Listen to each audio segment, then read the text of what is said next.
Well, good morning, good afternoon, good evening, wherever you are out there in the world. It's time for another episode of the SoundTraxx Soundbites podcast. This is our train talk from milepost 141 here in beautiful Durango, Colorado. This past few weeks has been, really beautiful weather. I mean, it's not too hot. We're getting nice, warm afternoon sunshine. Yep. That's beautiful. Nice and cool at night. Good sleeping weather, too. Yeah, exactly. You get that hibernation feel. Yes, absolutely.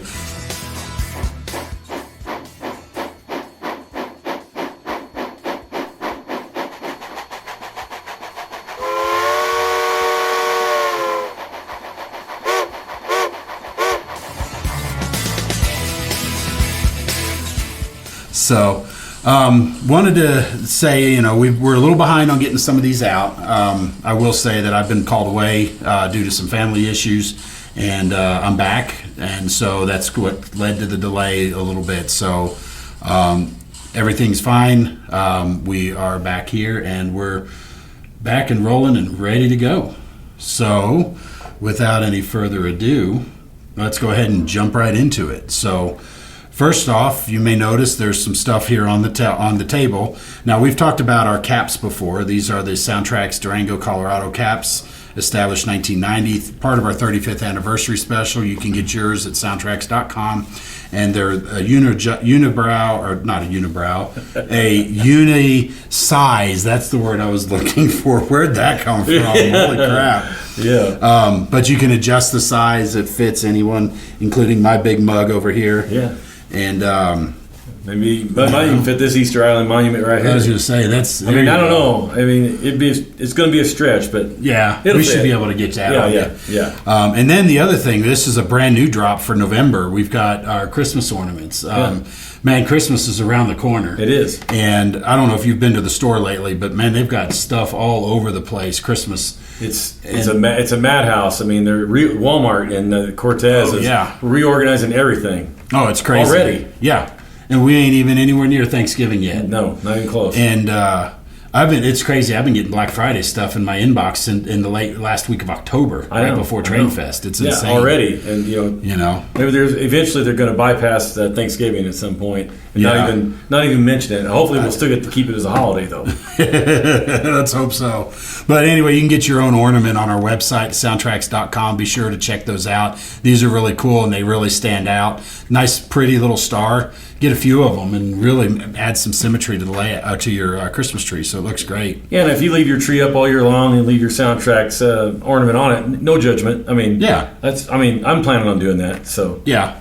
Well, being bachelor again, right? You have that prerogative. Leave your tree up on. Well, I got 6 cats there at home. I can imagine what they would love those. Their cat toys. Yeah, they would love that. Sitting there watching TV, get this impression that somebody's watching you. Look at the Christmas tree, and there's a little calico looking at you inside the tree. Yeah, I'm like, uh-oh. It's a good thing it's not a squirrel. Right. Well, she puts her ears down. She looks like a mean bunny rabbit. So. There you go. Well, you get the squirrel reference going to Christmas Vacation. Right. That's 'Tis right. the season, so I mean, may as well get that out. Where's Eddie? He usually eats these things.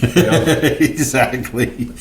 So anyway, not too long ago, we actually just got back from Train Fest, and this was your first time as working this show. So I'm curious to see what your thoughts were. I loved talking to people. It was great working with George, and then Nancy went with us, boss. It was nice to have an idea about what SoundTraxx does as an exhibitor and working the show as an exhibitor versus even a table, or in this case, since it was a big show, I was only just a patron. So it's totally different on the other side of the aisle, so to speak, but it's still equally as enjoyable. The displays were great. This was my first time at the Baird Center, which was a beautiful new facility. I usually went to Train Fest when it was out at West Allis at the old fairgrounds out there, which it had its own charm and its own way. But I do like the way they had it set up, and the layouts were just phenomenal as always. Like I said, vendors, and then the people were just fantastic. Yeah, that's one of my favorite shows to do. Where there's certainly no downtime. Right. I mean, we were busy. A lot of people turning around looking at Blunamis. I mean, as more and more people realize the benefits of Blunami, I'm telling you, we're seeing a lot of excitement. We had our 1100 there too in a B&O Malley steam engine, and man, it stole the show. I mean, young kids, old kids. Yeah. People my age were looking at it. Yeah. So, I mean, it was like, and then it got a lot of runtime, and then George had a BLI engine up on the rollers, and that got a lot of, because the tremendous sound and stuff that was coming out of it, people would walk by. That it was upgraded. Yeah, it was. Of course, it was upgraded to SoundTraxx. Let's make sure. That's right. It was. It was upgraded to SoundTraxx, and that was what I was telling people. Like, we just did a video on this, and this is the one George brought to the show. Yeah, that's right. That's the one you can see on our YouTube video where Correct. we do the installation, show you what it takes, and then also did a video showing some of the adjustments that you can make to select the sounds for it. There were a couple of guys there from Kenosha that were asking about that, and I said, yeah, it's on the, and they pulled the video up there watching George put do the upgrade on it, and I said, and there it is in the flesh. Yep, there you go. In all her glory. Yep. I tell you what, in the end, as you know now, doing the show is a lot of work. It is. It's a lot of, late nights especially. You got a lot of work. You're carrying around boxes and trying to get everything set up, and it needs to be just perfect because once it happens, you're not going to have time to play around with it. No, everything has to be where it needs to be, and so that was great to have George and have the boss there to pretty much show me the ropes and what I expect and how we set the things up, and it is work. Yeah, you're on your feet the whole day, so I mean, Tylenol was my friend, so I was very happy to have Tylenol. Other than that, except when you're talking to people, you don't really notice that kind of stuff because you're kind of in the moment and you're engaging with modelers, and it's just the fellowship of the hobby is what really gets does a lot for me. Yeah, it's a lot of fun. I love to talk to people, and it's a lot of fun. But like you mentioned, when you notice it is when you're heading back to the hotel, and because where the Baird Center was versus the hotel, we were walking. And you walk back to there after standing on your feet all day long and then taking the booth down. You're like every step, ow, ow, yes. ow, ow. Yeah, so like Sunday night, George and Boss, they were very gracious hosts, and they treated me great. They took me out to eat, everything. But Sunday night, I'm like, they said, "Hey, you sure you don't want to?" I think I'm gonna go back to the room and collapse. Is what I went to sleep like early that night. I mean, but you got to tell the truth. What were you doing? I was, or at least let's put it this way. What was the excuse you told me? I was going to read a book. No, you were going to work on your layout plans. Well, I did work on my layout plans for about 5 minutes. Oh, okay. I read it's a Lance Minheim book I brought with me to read and a lot of. Okay. And then I did take some photos at the show of the Batavia Club's layout, and I didn't realize that was rebuilt in 2010. I saw Kelly Duford there, and Kelly told me that they had rebuilt the original because I was looking for one of the original modules they had of a laundromat in Lockport, Illinois. It was just perfect. But he said they'd rebuild it anyway. I got some ideas from underneath his layout and a couple other modular layouts, along with George's layout, to kind of mesh all that together. So yeah, I did. But yeah, when I got back Sunday night, I was reading the book for like 5 minutes and I was gone. Oh, gotcha. All right. That was the plan. All right. Well, overall, it was a good show. Thanks to everybody that came out and saw us. Yeah. Hopefully you enjoyed yourself. I know Tom did. I always do. And so looking forward to seeing you guys next year up in Milwaukee. They even had a Ben and Jerry's truck there inside the building. Yeah, they did. The ice cream. Yeah. I don't think we ever got to it, though. No, we were too busy. We were too busy. Didn't get away from it. So, Well, today, in the next section here is what we usually talk about, projects that we've got. And there's no big shock that in front of you we've got a Missouri Pacific GP15. Right. So what else? What other locomotives are there? Oh wait, there are other locomotives. Yeah, I've got something else. We'll talk about mine in just a second. Yeah, I mean this is Athearn Genesis latest run Missouri Pacific GP15-1. This is a unique engine, and thanks to Athearn, shout out to them for doing this. I never thought I'd ever see a factory painted engine in this paint scheme, because if you look closely at the cab, it says C&EI underneath the cab window there. These last GP15s right here, these 1570 to 1574, or the last 5 rather, I should say, engines that the C&EI purchased. So when they came from EMD, they came with C&EI sublettering underneath the cab instead of the usual Mopac, hyphenated Mopac on there. And Athearn just nailed the engine as usual. Yep. There were some improvements made, of course, with, as always, every time they upgrade a model, it's noticeable. It has the front and rear number boards. It has the front and rear class lights that are lit on it. And then I added the George touch to it. We put the truck lights underneath there, and this time I did a little bit different. I drilled a 3/32 hole and put I want to say 0.95 styrene tube in it. Oh, okay. That acts as a conduit, and the reason I use the 3/32 is because sometimes this stuff is hard to drill through with these small bits. Yeah. So I used a bigger bit and then put the styrene tube in there, acts as a conduit, and then run my wire up in there. So if you want to run magnet wire up in there, you can with the plastic in there because it's not going to touch the metal. Yeah. In case the paint or the insulation falls off of it. Right. But nonetheless, it's basically that. Has a standard Blunami 21-pin, NEM8. It has a Decoder Buddy V5 with the little subboard with all the lights on there, and it also has SoundTraxx 810154 up front. The cube speakers? Cube speaker with the enclosure sitting on top of that little thing that goes over the flywheel like usual, and then it has a Scale Sound Systems in the back because it's 1.5 watts, it's 8 ohms, but this is a 2-watt amplifier, so the SoundTraxx not only sounds great, it gives me an additional watt of protection there, so to speak, and sound fidelity, and the thing sounds just fantastic. So, and it's dialed in George style too. It's got the momentum, it's got the brakes, so it's George approved for hopefully for George's layout, and it's a different road number because if you notice one other thing on here, it's 1571. Like I said, they had 5 of these. Well, Athearn did 1572 as the factory release. What I did is I did the Chris Palomares Solvaset trick. Oh, okay. We did. This is something when Chris was at Athearn. There's video on it.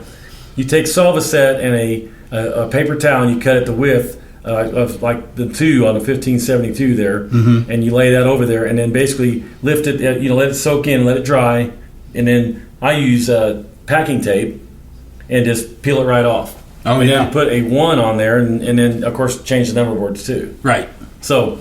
Yeah, I was going to say, you're showing off all this stuff, and you haven't yet talked about the fact that you renumbered it. Yeah, it was a quick, easy renumber. A lot of the Athearn engines are real easy like that to renumber. And like I said, that Chris had that when he was at Athearn. He used to. There's a video, and it's still online, I believe. And they did it. I think it was him and Tom Baccarella. I think did the video. Okay. But they did the video, and it was a box car. I think a Railbox box car. They did it on. So that's where I learned it from.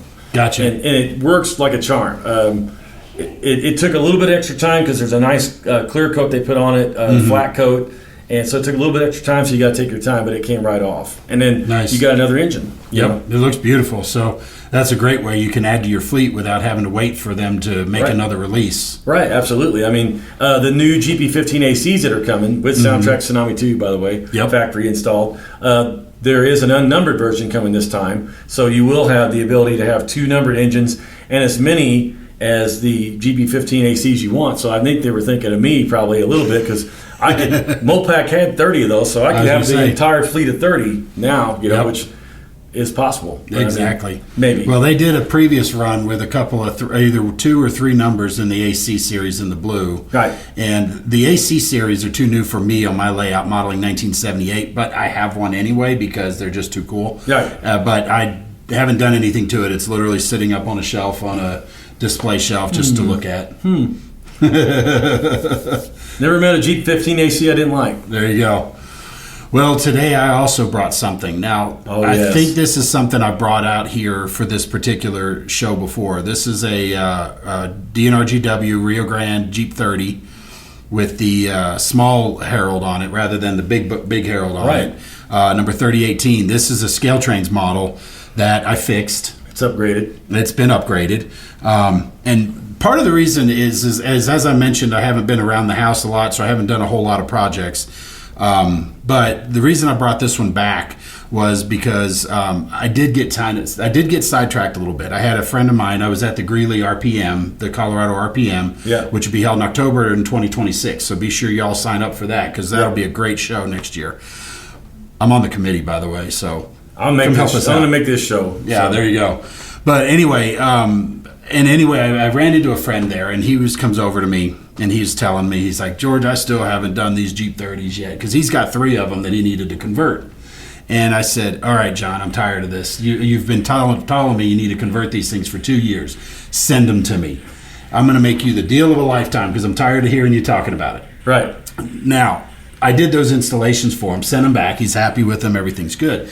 But the reason I decided to bring this out is when I do the installation for me, the ScaleTrains models, as many of you guys may or may not know, when it comes to the lighting on it, first off, part of the reason you have to spend a lot of time on it is because they've hidden a lot of these lights behind a secondary processor under the guise of being standard. Right. And the reason I want to bring this out is because they're, telling people, well, I guess other companies just can't light up the lights.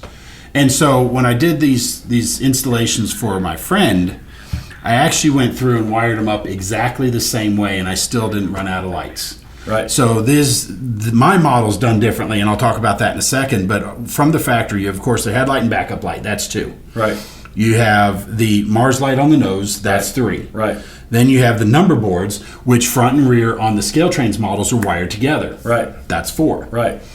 Now we have red, green, and clear class lights. Right. That's 7, 8, or 5, 6, and 7. Right. And then you had all the walkway courtesy lights all the way around. That's you have 8. the one on the nose, one on the back, and then 2 on each side of the long hood, and that's 8. Right. And those are all wired together.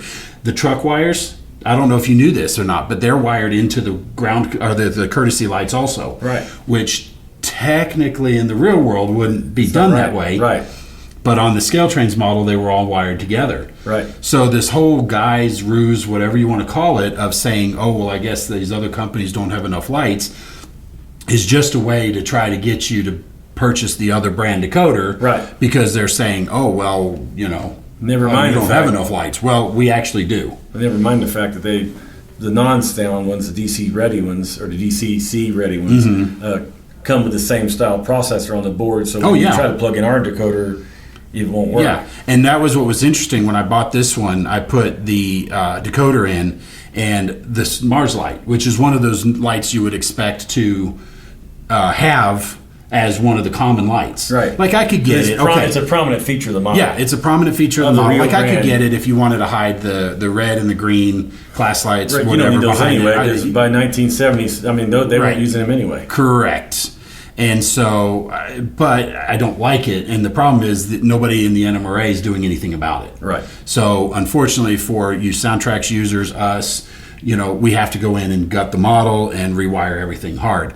Now, when I did mine, as you mentioned, 1978 is what I tried to model. Right. And in 1978, there were no scheduled trains. Everything was an extra. Right, so no green. Green, let us know in the comments if you know what a green class light means. We've talked about it before on this podcast. We've done some videos on our YouTube channel. Just let us know in the comments if you're thinking about it. I'm not Yeah, you learned your lesson. Yeah. Giving away the answer before. And then there was red class lights. And so in 1978, they didn't use them. Right. Especially because the red class lights would have indicated the rear of a train, Right. which meant they were shoving on a caboose. Correct. And in those days, that was still when they had some wood cabooses, some steel cabooses. Yeah. So they would cut the power in front of the caboose. The caboose would display the red light, so there's no reason to have it on the locomotive. And I think the only one that would be an exception maybe would be Conrail. Conrail was the maybe. one that And they did had that. these gigantic frog eye looking things. Right. Correct. For their class and lights. so, but they didn't use the white ones, I don't think. No, they didn't. They were just for the reds. They were just for the reds. Yeah. So when I'm doing this model, when I did mine, I took those extra light wires, and instead of having all my number boards wired together and the front and rear class lights wired together, Separate. I went more like the real locomotives where they're separated. Correct. And then I also separated the courtesy lights from the truck lights Right. or the ground lights. Right. And for those of you guys who don't know, the ground lights are primarily used so the engineer can look down at the ground and actually see the ground moving below them. Because if they're in the dark, in some of these real remote areas, they throttle up, that engine gets loud and it gets going. Right. They can't tell if a tree's moving in the dark in the distance. Right. They can look out the window and see. Correct. Yep. Now they can look out the window, look straight down, make sure they're going. Right. So that wouldn't necessarily be illuminated with the courtesy lights. Right. So, but that's how they had it wired. And so this whole ruse of needing more lights is really kind of just a way to get you to have to force you into or nudge you into another brand decoder. Plus, if you could turn the courtesy lights off, the engineer might be able to do that anyway to look down, just so he'd have only the truck lights lit, so Right. he could see himself moving. If So- there's nobody on the engine. So I'm going to go ahead and light up all the fronts on mine, since that's where the second camera's at. And I've got my courtesy lights, my class lights, and my Mars light. But anyway, all these lights are on the model. They're wired up the way I want them to, and I don't have to worry about it. Yeah, and you got your brightness dialed in. And the brightness is dialed in. Perfect. Weathered up, everything. It looks great. It's beautiful. Sounds beautiful. This could be a scene from Pueblo here, in the old days. In There the you 70s, go. in 78. There you go. So all of this stuff is stuff that you can do. The one thing I'll say about the ScaleTrains models is they make good models. They're beautifully detailed. They are. But what's interesting, and I think I showed you this, if you put that ScaleTrains model next to one of the old Proto 2000, you have a hard time determining which is which because you know it. It's an excellent model in its own right, and it holds up well to today's standards. Absolutely, which shocked me. And so I've got 2 of the Santa Fe units in the Proto 2000, and I've got 2 of the older Proto Grande units too that I got upgrades at some point. It's cool too that we got the Jeep 30 here also, because the C&EI had 4 Jeep 30s, and unfortunately for Mopac modelers, they only lasted for a little bit of time. They were past the merger in '67, I think, and they just got a buzzsaw. They kept the classic black and white striped scheme with the little red buzzsaw that said C&EI, but they went to the L&N. I can only imagine what they would look like, because the lines of that locomotive are just so beautiful. They are neat. Yeah, and just a Jinx Blue one with C&EI would be like, man, that'd be awesome.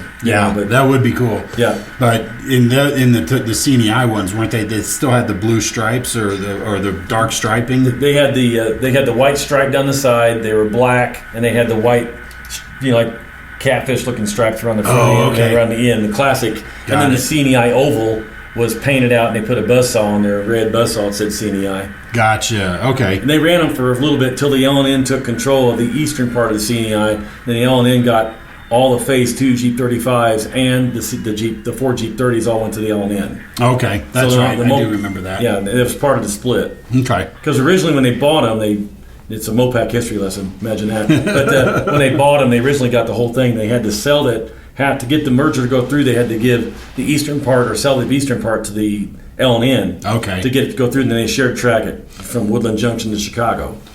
Okay. Where they came together. There you go. Well, those models look great, and you just need to touch up a little bit of the weathering on that, and then you can bring it over anytime. It needs. Well, it doesn't look like it's worked yet. It still looks like it's brand new, right out of LaGrange. Oh wow. Yep. Well, with that, we've got our projects we talked about, and I showed you some of the pictures showing that Jeep 30 that's wired up. So the next topic we wanted to talk about is when it comes to using the decoders. You can use the decoders to kind of set up your layout, and by doing this, one of the things as coming over to mine, I have a lot of momentum in my models. Yep. My locomotives take quite a bit of time to come to a stop, and what that does, it allows me to coast my locomotives, and the prime mover drops to idle, and then I can use the brakes to bring my train to a stop faster when I need it. Right. Whether I'm independent or tied into a train, I can do all of that through the with the decoders. Whether you're using Tsunami 2s or Economies, true, or even the Blunamis. And what it does is, like, let's say for example, and you've been over to my place, and you guys have seen some of the videos of my layout. If you haven't, you can go to my personal YouTube channel, Goalie George, and take a look. Right. Got some operation videos up there and some tours. But when I'm doing the operations, I have a fairly small layout by most big layout standards. Well, it's actually it operates like a large layout. It operates very well. It's just under 70 linear feet long, not counting the staging yard. Right. And the problem is when you have a small layout like that, you're bringing 4, 5, let's say 6 cars to the industrial area. Mm-hmm. Well, without any momentum, braking, you start, stop, hurry up, switch everything out. You'd be done in no time. You'd be done quickly. Yeah. And so therefore our layout feels smaller. Right. But if you add some momentum and add some braking and use the decoder to its fullest, now those small layouts like mine, and probably yours will be at least short term until you get a permanent place. Right. Don't feel quite as small. Right. Well, and I've rethought that. I'm not going to expand too much on that, but I've rethought my idea based on your layout too. I liked it. It's more than enough layout for anybody to operate. Mm-hmm. 3 hours went by like that. Yeah. Running trains like you're saying, the other thing is you get to use the decoder the way it was designed to be used, with the setup like George sets his up, and this one's set up the same way with momentum, braking, all that set, is because you can hear the motor rev up and throttle down. You get to use the dynamic digital exhaust under load. All that operates really well. Like you can set it up Mopac style. They used to like to lock the brakes down in my hometown of West Frankfort, switch in the yard, rev them things up, and then cut them loose, and then they just take off nice and slow and easy, and then a nice soft coupling, and then power brake it back, and then stretch your train out. Because let's go ahead and start mine to back up here. Okay. And we're going to go ahead and set the brakes. And once he gets fired up, we'll kind of show that off, kind of how that brake set. Right. But remember, the Missouri Pacific also used power braking, especially when they had the large trains. Right. And so what they would do is they would throw the engines into 8. Right. And then set the automatic. And what that would do is then essentially that would keep the couplers tight through the braking as they're bringing to a stop. Right.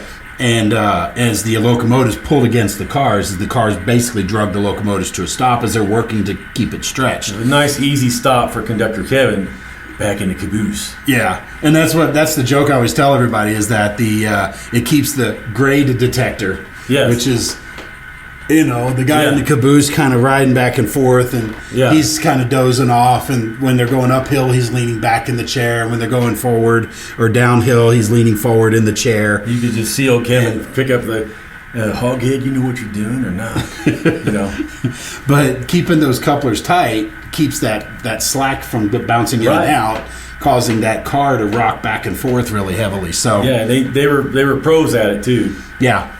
They were good at it. The cool thing is you can do that with our decoders because we have a straight to 8. Right. And then when you set the automatic, so the engines will notch up to 8, and then you set the brakes, you bring the throttle down, you can feather the brake on and off, kind of bring yourself to a stop. Once you come to a stop and you set it down, then you turn off the straight to 8, your engines will notch down, and you're stopped, and it's realistic. It's Mopac. It's Mopac. There you go. But here's how, doing just the throttle. So right now, I know I have it turned down quite a bit, so hopefully you guys can hear it. But it's sitting still. The idling is just there. So when I crank it up here, I'm going to go ahead and increase it to, say, speed step 6 or 7. Let's go. You hear it throttling up, and then we release the brakes, and then the locomotive starts to move gently to simulate, getting a load under that locomotive as it's trying to work against that freight. Moves realistically too, like that. Yeah, and you see I didn't move very far or very fast. No. And the thing is a lot of people tend to be a little bit afraid of trying out momentum. Start with low values. Right. Start with some low values. 45 and 75, I think, is what for CB3 and 4 is what's in our manual. Yep. That's what we said. They says to start there, and I would suggest that you follow the manual. And like George said, I would do that. That's what I did. Just experimented because I didn't just run home and go, I want to do. But I've started gradually as I've gotten better. With mine, I've started to increase that. Right. And so what it does is, like I said, once you start adding braking momentum into it, now when you're doing your switching, you're doing your spotting of the cars, your industries, stuff like that. And here's another tip that I talk about when I do operations clinics is that you can use scale figures. What I do is I've got some scale figures where my scenery at home is all foam based. Right. The track's on the foam, the layout, everything. So what I did was in the foot of one of some figures, I drilled a hole, put the end of a straight pin. Right. So I can just stab Conductor Kevin wherever I need him to be. Right. For operations. And then, so when you're paying attention to where the people are of railroading, now you're not flying, 20 feet ahead, throwing turnouts to go into a yard. Well, who threw the turnout? Superman or the Flash? Did he get off the locomotive and run down there and throw the switches? Use the Jedi mind trick to do it. Yeah, there you go.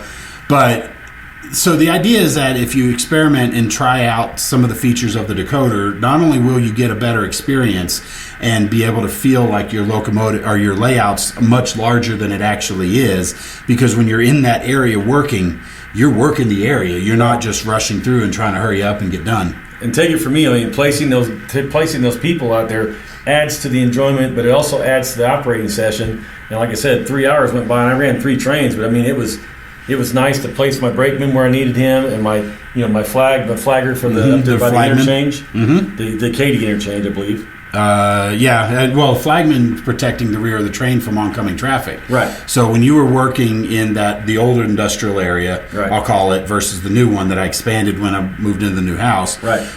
When I was leaving the yard, I had to pay attention to your flagman, which meant I had to stop, make sure you were clear, so I could pass you on the track. Right. Because he's saying, hey, there's probably obstruction. Right. He's letting you know, and to have that guy placed there with, like you said, with the foam, it to me added to it. Yeah. And throwing the switches, having the guy, throw the put him there, and then throw the switch, then move your engines, then throw the switch, again. I mean, it made a big difference.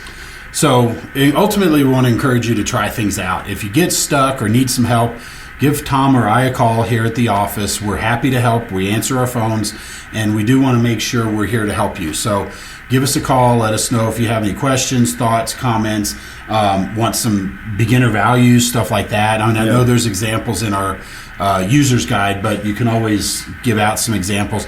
Like when I tell people my deceleration on my locomotive is 225, boy, you should see the look on their face. Yeah. You what? Because they can't fathom a locomotive running that far. But as you saw right here, I wasn't going very fast, and I was able to stop well before I got to your engine, even after throttling up. Right, because, that and you use the brake. You got your brake set up, too. I do. And you got it dialed in like that. I mean, you can, it's just an amazing array of momentum and functions, that you got right there. Yeah. And, I mean, we paid for the decoder. We wanted to have all the sounds, all the features in there. Yeah. But then what happens is a lot of people tend to be nervous to try the features out. It's like, well, one of the stories I tell sometimes when I do a clinic, and there's a movie years ago called Mystery Alaska. And it was a bunch of ragtag hockey guys up in Alaska, and they managed to score this exhibition game with the New York Hockey Rangers.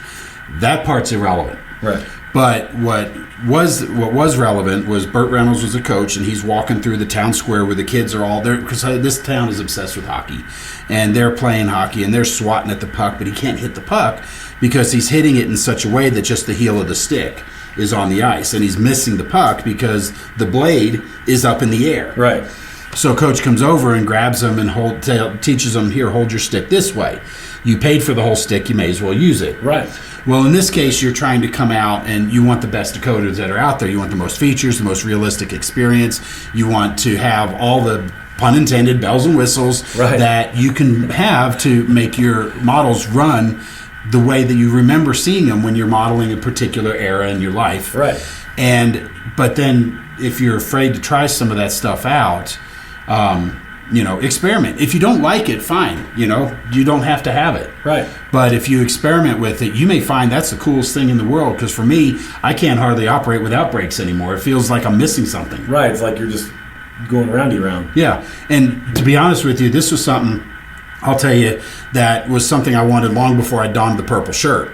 And this is because if you go back and you remember this, you remember the old Tech 2 power packs? Yes. What did they have on the 1500? They had the pulse power and they had a pump action brake. There you go. They had the pump action brake where it was a momentary button. I had one. I had one too, and I used that all the time. And then when decoders came out, we didn't have that functionality.